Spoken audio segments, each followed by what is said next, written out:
On est à quelques jours devant l'inauguration, c'est quand même des grandes journées là. Oui, c'est une grande journée que nous attendons par la grâce de Dieu. Nous sommes très heureux de ce que, enfin, nous arrivions au stade final pour l'inauguration. Ces dernières 2 semaines, les ouvriers, qu'est-ce qu'ils ont fait?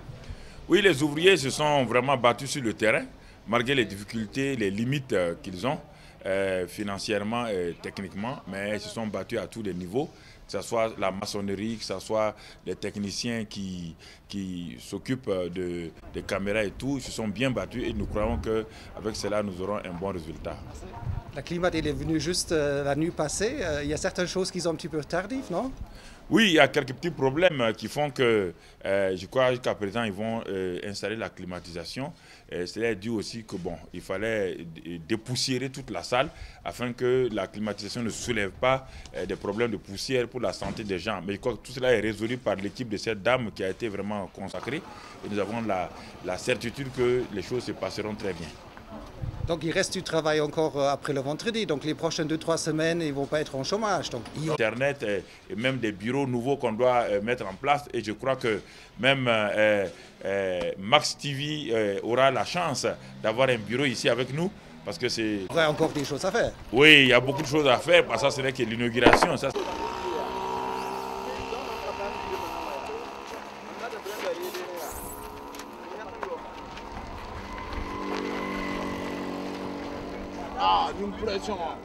La communication, la télévision, la radio si possible, mais aussi le département d'édition.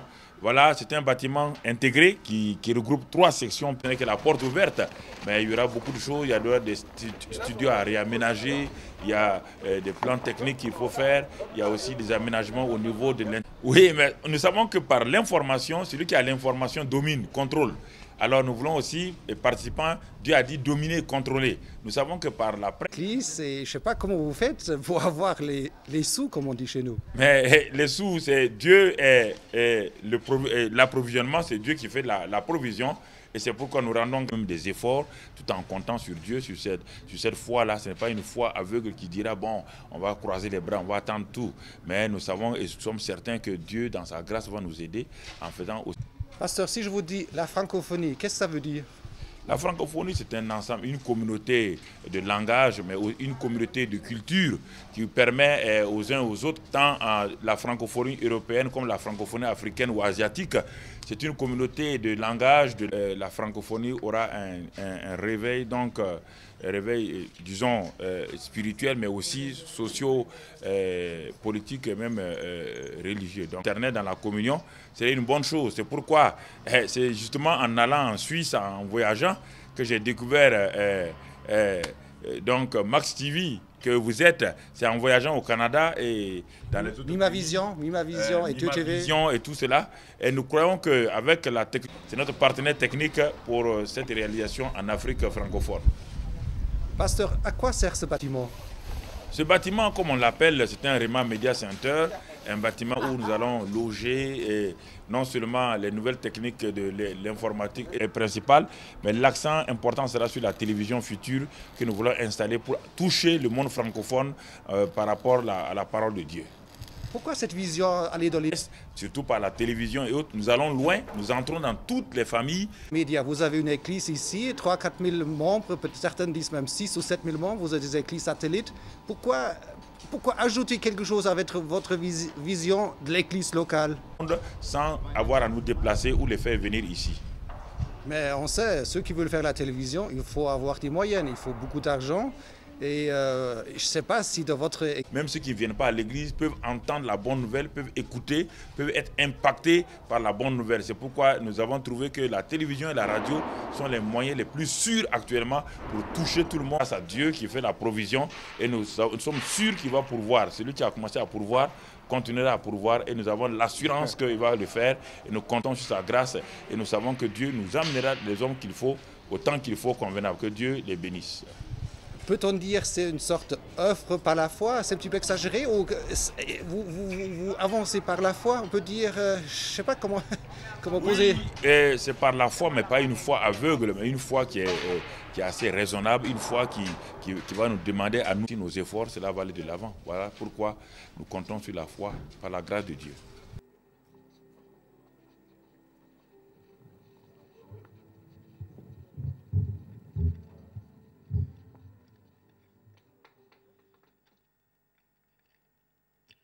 Excellences, Monsieur le Premier ministre,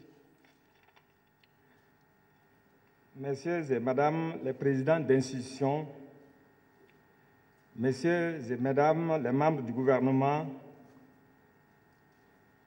honorables députés, Monsieur le gouverneur,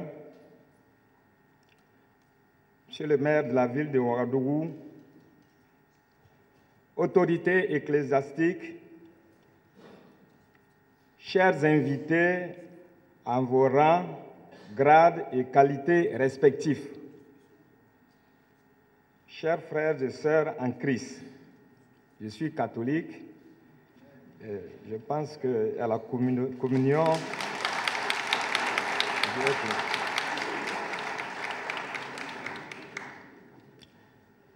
Monsieur le Président du Conseil supérieur de la communication, actuellement en mission hors du pays, m'a chargé de vous adresser ces vives félicitations et les encouragements du Collège des conseillers.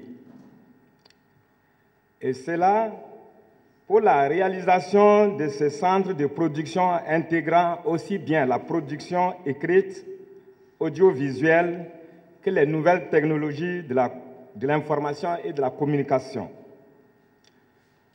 La communication, vous l'avez dit, Monsieur le pasteur, joue un rôle transversal et irréplaçable dans le développement.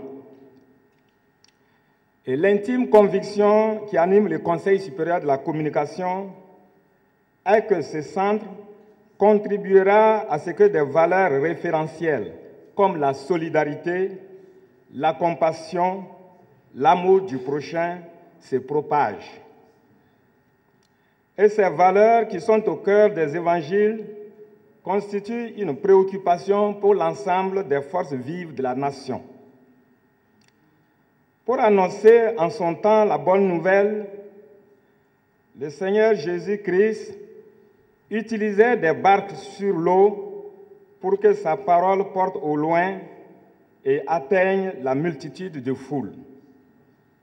Et cela en prenant aussi bien soin de leurs âmes que de leur bien-être physique.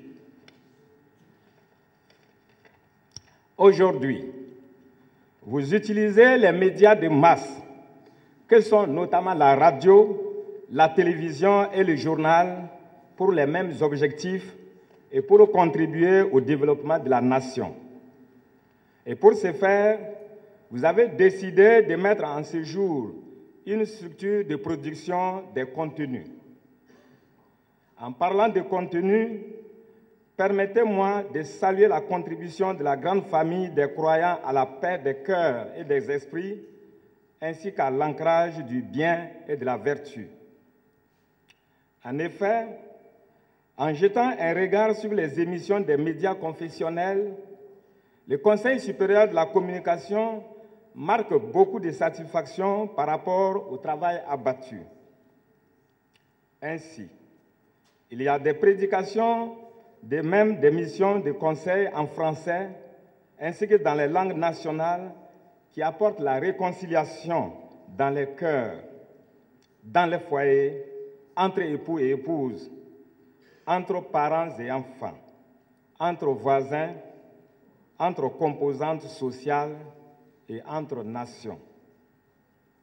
Ainsi, nous pouvons dire que le Tout-Puissant a fait la grâce de mettre dans la bouche des hommes de Dieu de notre pays des paroles qui guérissent l'âme et le corps, des conseils essentiels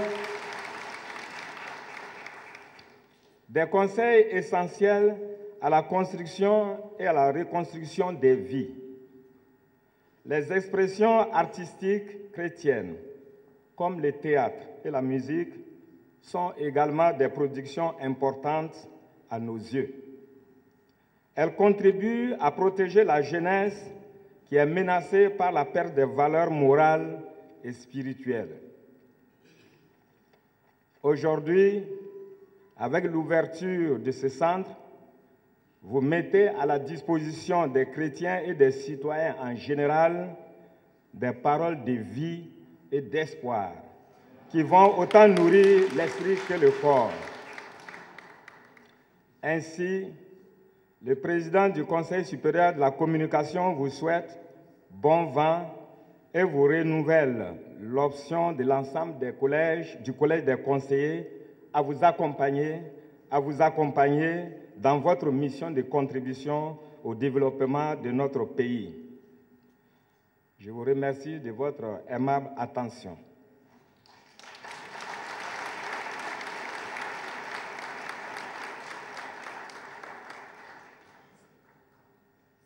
Langue, de culture, on partage les mêmes éléments et c'est à cause de cela que nous pensons que la francophonie doit quand même combler certains retards du point de vue évangile par rapport au monde anglophone. Et nous avons l'assurance que nous avons les capacités, nous avons toute la vision pour que la francophonie se monte aussi au niveau des anglo-saxons ou bien des autres dimensions, des autres communautés internationales. Voilà. C'est le moyen par lequel, le moyen audiovisuel, le moyen de la communication est le moyen le plus sûr pour atteindre la francophonie, car la francophonie s'étend sur plus de 50 pays dans le monde. Alors pour les atteindre, les moyens audiovisuels et les nouvelles technologies de l'informatique, de la communication sont les moyens les plus sûrs pour avoir une communication, un network entre nous et eux. Et nous croyons à cela et nous sommes convaincus que nous croyons à cela. Tu voyages pas mal en Europe, tu viens de retour de Mulhouse, prochainement tu es à Lausanne, après au Canada. Comment tu vois cette network entre les différentes offres dans la vidéo, dans la télévision, avec les Suisses, avec les Français et comment on peut faire quelque chose en commun? Oui, il faut un partenariat parce que les pays du Nord ont un niveau technique de technologie qui peut aider les pays du Sud. Alors un partenariat à juste titre dans l'amour fraternité aujourd'hui, s'il y a un partenariat fait sur des bases franches, alors il est possible de travailler main dans la main, que ce soit comme la grande conférence qu'on aura au Canada au mois de mai, c'est toute la francophonie qui va au Canada. Donc on va utiliser encore les moyens audiovisuels pour prendre cela et diffuser dans les pays, donc dans les pays francophones. Et nous avons l'assurance que si les pays francophones se donnent la main dans la fraternité, on aura un résultat qui aura un impact sur les populations. Pasteur, je vous remercie. Merci. Bonne chance pour vendredi. Voilà, merci pour...